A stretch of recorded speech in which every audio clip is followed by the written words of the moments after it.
Oke, assalamualaikum warahmatullahi wabarakatuh. Selamat pagi anak-anak semuanya. Untuk pada hari ini kita akan mempelajari mengenai sistem starter, di mana sistem starter ini nanti ya komponen pertama yang paling penting saat kita mau menyalakan atau menghidupkan sebuah kendaraan. Salah satunya yaitu kendaraan roda 4 atau yang sering kita sebut dengan mobil. Di materi pertama, pertemuan pertama kemarin kita membahas mengenai dasar-dasar dari sistem starter. Nah, selanjutnya untuk yang kedua di sini, setelah kalian mendapatkan mengetahui mengenai dasar-dasar sistem starter, kita membahas mengenai komponen starter. Nah, oke, langsung saja kita masuk ke materi. Kalian bisa memperhatikan di layar bahwasanya motor starter memiliki beberapa tipe. Antara lain, tipe yang pertama yaitu tipe konvensional. Serta yang kedua ada tipe reduksi. Dan yang ketiga ada tipe planetary. Dari ketiga komponen ini kita bisa menggunakan sesuai dengan tingkat kebutuhan atau tingkat muatan atau tingkat dari volume silinder dari sebuah kendaraan tersebut. Nah, lanjut. Nah, inilah sebuah contoh dari starter. Nah, yang saya tampilkan di sini yaitu starter jenis reduksi. Nah, di sana kalian pasti melihat beberapa komponen-komponen starter. Kita bisa melihat ada yoke subassembly yaitu sebagai bagian luarnya. Terus nanti ada armatur sebagai inti penggeraknya. Ada brush and holder, di sini ada penghubung arus listriknya. Ada gear reduksi 1, reduksi 2 dan ketiga. Ada magnet switch nanti yang menggerakkan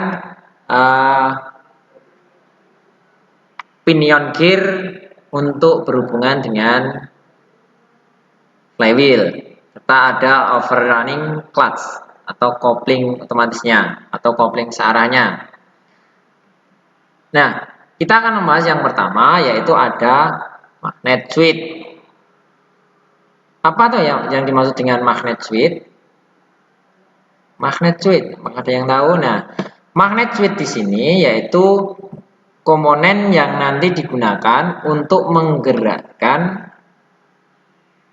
pinion gear berhubungan dengan flywheel, jadi menghubungkan dan memutuskan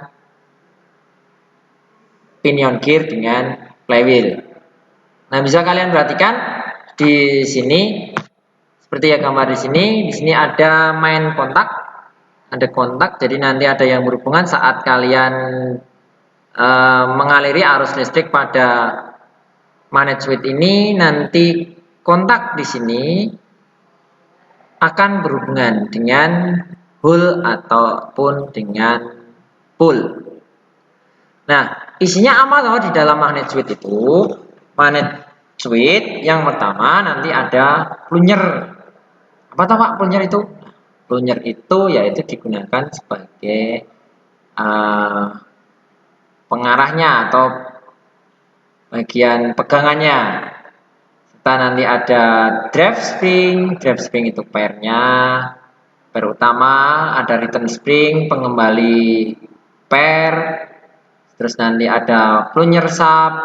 Jadi plunger shaft di sini yaitu batangnya, batang intinya. Nanti ada pull in coil dan hole in coil.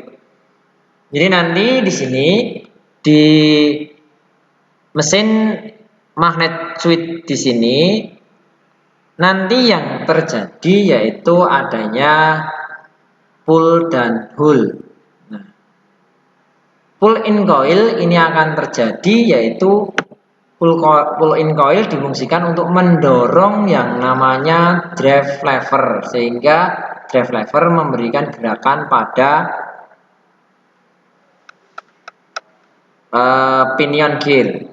Serta untuk Serta untuk hold in coil sendiri yaitu untuk menarik drive lever kembali ke posisi semula. Jadi nanti gas magnet switch seperti itu. Jadi digunakan untuk mendorong dan menarik dari sebuah uh, pinion gear. Lanjut selanjutnya di sini ada armatur dan bearing. Nah, di sini bearing di sini kita gunakan sebagai bantalan putar. Jadi nanti biar tidak terjadi apa itu namanya seret atau ngepok lah bahasa kata lainnya. Nah, sedangkan di sini ada komutator, ada armatur coil dan armatur core. Nah, pada intinya di armatur ini nanti akan terjadi elektromagnetik. Nah, elektromagnetiknya jadi mana? Nah, di antara segmen-segmen ini nanti akan timbul gaya magnet yang masing-masing berbeda. Ada kutub utara dan kutub selatan, sehingga nanti armatur di sini digunakan untuk memutar atau katakanlah sebagai poros utama perputaran dari pinion gear. Nah, bagaimana caranya melakukan perputaran itu? Nah, itu akan digunakan namanya elektromagnetik. Memanfaatkan elektromagnetik nanti akan dibantu dengan pulkornya sendiri atau yoke di sana. Lanjut, kemudian berikutnya, nah di sini ada yoke assembly, ada brass, sikat, atau bisa dikatakan dengan sikat atau neng bengkel di bahasa bengkelnya namanya brostol. Nah di sini ada yoke, lapisan luar atau pembungkus dari pulkor atau lilitannya fill coilnya. Nah nanti di fill coil di sini akan terbentuk elektromagnetik medan magnet yang besar. Dan di tengahnya nanti akan diberikan sebuah armatur karena adanya kutub utara dan kutub selatan dan ditambah lagi ada kutub utara dan kutub selatan di armatur juga, nanti akan terjadi perubahan yang secara signifikan sehingga nanti terjadi putaran di sini. Ada tarik menarik dan tolak menolak pada fill coil atau magnet yang ada di yoke dengan magnet yang ada di armatur. Nah, brush sendiri fungsinya yaitu meneruskan aliran arus DC dari baterai menuju ke fill coil. Nah, fill coil sendiri yaitu lilitan-lilitan tembaga, kawat tembaga yang dimanfaatkan untuk menghasilkan medan magnet. Kalau full core sendiri yaitu sebagai tempat lilitan ya, tempat penampangnya. Lanjut. Nah, kita bisa melihat komponen berikutnya yaitu sikat dan pemegang sikat. Nah, ini nanti yang ada di bagian ujung, bagian bawah, atau bagian terakhir dari komponen starter. Nah, komponen starter sendiri jadi ada brass, sikat atau brostel, ada brass solder. Brass solder itu nanti tempat dudukannya. Body ground nanti untuk groundnya atau list negatifnya, negatif baterainya. Ada spring sebagai nanti pendorong dari brush apabila nanti terjadi aus seperti itu. Lanjut. Nah, di sini ada reduksi gear. Nah, nanti ini karena tadi kita ambil contohnya yaitu tipe reduksi, inilah nanti yang akan berperan penting dalam terjadinya putaran sebuah flywheel.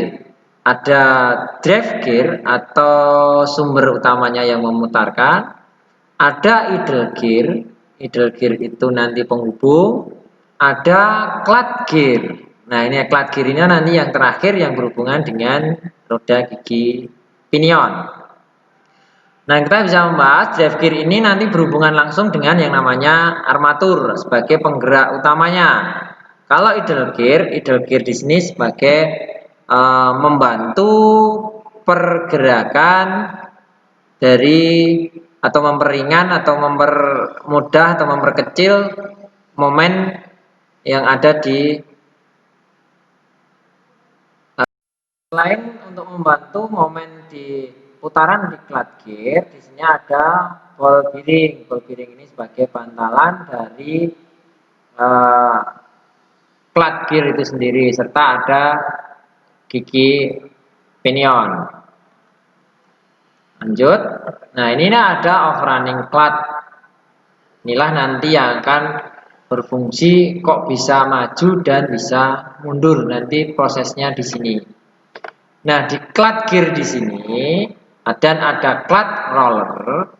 Di klat gear di sini di tengahnya ada yang namanya klat roller yang membantu perputaran. Jadi semacam bantalan. Dan tadi dihubungkan dengan drive gear serta idle gear. Idle gear berhubungan dengan klat gear, di sini nanti terjadi putaran. Nah, misalkan kalian ada pertanyaan, kok di belakangnya ada return spring? Nah, return spring di sini nanti hubungannya dengan magnet switch. Saat di sini terjadi pull, dorongan, pull dari magnet switch, berarti ini menunjukkan bahwa klat gear beserta pinion gear didorong maju untuk berhubungan dengan flying wheel. Nah, pinion gear inilah nanti yang akan berhubungan dengan flywheel, memutarkan flywheel itu sendiri. Nah, cara kerjanya bagaimana? Ya sama. Saat terjadi pull, berarti ada dorongan di overrunning klat. Di sini akan terjadi yang namanya apa itu dorongan atau kopling searah. Jadi misalnya hanya satu arah. Kalau ke kanan ya kanan saja, atau ke kiri saja, seperti itu. Selanjutnya, nah di sini ini yang tadi kita bahas pinion gear. Nah, di pinion gear nanti akan disertai juga dengan helical spline. Nah, helical spline ini nanti yang dinamakan atau yang membantu untuk kopling searah. Jadi tidak, kalau bicaranya maju ya maju, kalau maksudnya ke kanan ya kanan, ke kiri ya ke kiri, seperti itu. Ini helical spline. Kalau pinion gear ya ini nanti yang berhubungan langsung dengan ring gear atau saya katakan tadi flywheel. Jadi setelah ini kalian nanti bisa